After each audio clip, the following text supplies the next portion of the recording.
of Pictou County. We'll find out about Jim Blackwood. He'll tell us his story right after this little break. We'll be right back. All news afternoon coming your way just a few moments with Andrew and Leah. And this story seems to have gotten a bit of attention around the province. The Raccoon Whisperer of Pictou County. And to find out a little bit more, we've reached him at his home in Pictou County. Jim Blackwood, long time no speak. How have you been? Very good, Sheldon. I'm glad to hear that. How long have you been known as the Raccoon Whisperer? That name kind of popped up in the last few years, but I've been doing this since '99. Really? Yeah. Why?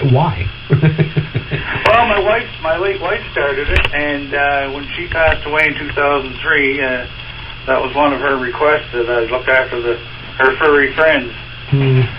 So I kept the tradition up, and the oldest one will be 13 in April, and I keep saying, well, if she doesn't return, I'm not doing it anymore, but she keeps coming back. He's in Churchville in Pictou County, Nova Scotia, and his name is Jim Blackwood, joining us on the line. Sorry about to hear the loss of your wife. And again, this is a rather unique story, but and I'm sure you've heard this before, people say, that's a bad idea, isn't it? You're not really supposed to do this, are you?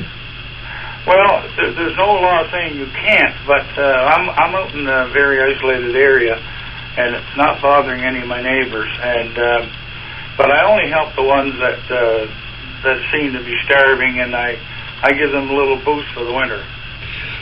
You mentioned the 13-year-old raccoon. That's Rascal? Yes, yeah. So how did Rascal come into the Blackwood's life? Well, she was born a year after my wife died. We had her mother for about 4 or 5 years, and she got hit by a car. So I sort of just kept feeding her every night, and she'd go away for the winter and come back in the spring, and she's been doing this for 13 years now. And you say how many raccoons are traveling to your home? Well, this summer wasn't too bad. I had between 8 and 9, but I've had as many as 18 here at one time. A lot of the mothers bring the babies up here, especially if they're born late in the year. They need lots of food to fatten up for the winter. So you've got kind of like a raccoon hostel or a raccoon bed and breakfast. Yes, Rascal, if she finds babies that are abandoned, she brings them home with her. Really? Yeah, she's been doing that. Like, she doesn't have babies anymore, but she brings these stragglers. You're hoping she's not stealing them? No, no, I don't think she is. No, they just follow her around. All right, Jim Blackwood is here with us this afternoon. So how is it that these critters are able to let you know they're in the yard? I have a motion sensor hooked up to a doorbell, and as soon as they climb up on the deck, the doorbell goes off, and then I start handing out the goodies. Yeah, clearly you don't have a dog. No, oh no.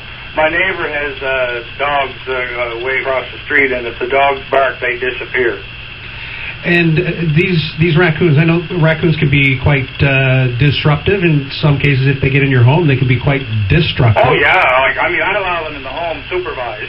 But, no, if they get into your attic or your barn or whatever, they can cause a lot of damage. And also, I don't recommend this to anybody. I mean, mine are fairly docile with me, but they don't take too kindly to strangers. I do get people come from the States, and I had people here from Pittsburgh coming up to visit, and they're coming back again in July. They made this trip just because they heard about you as the Raccoon Whisperer, or did you know them before? No, I never knew them before.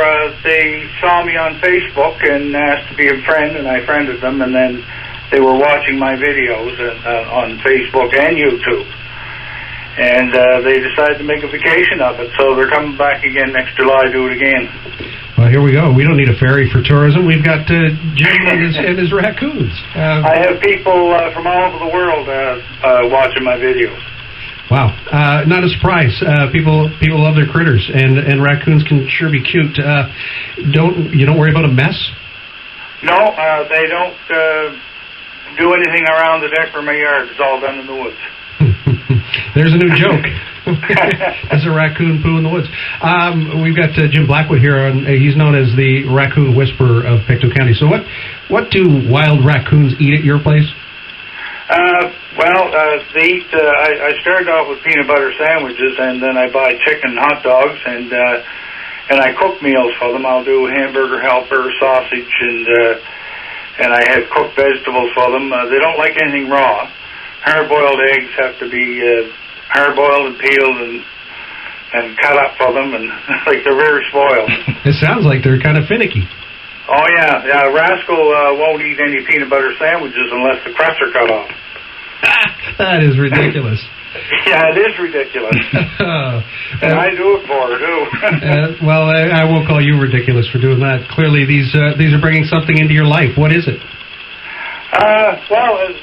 Every time I go out there and sit with them, I sit there for hours, and they treat me like one of their own.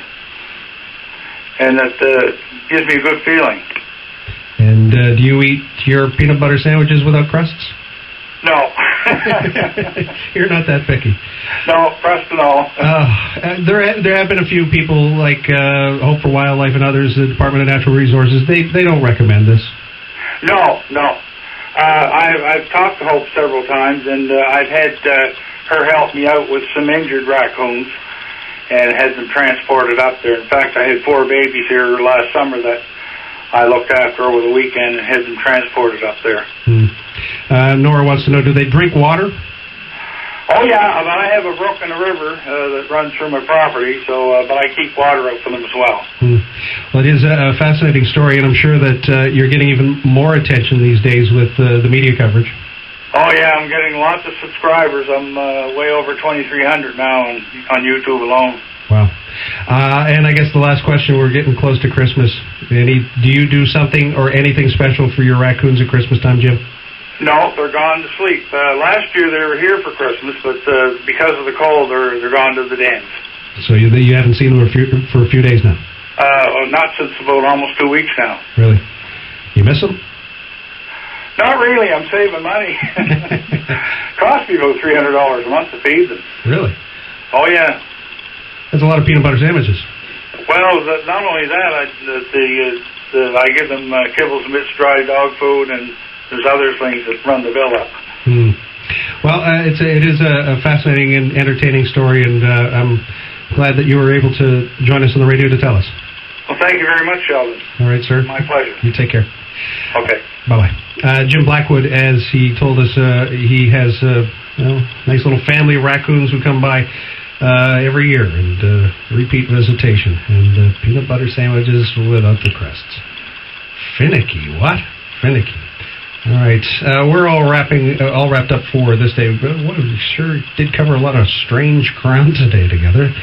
Big thanks to Robert Weigel, Catahoula Brown, for sharing with us his story about his family, and Jen Nogler for her blog post. And you might want to check that out, because there's some great recipes there.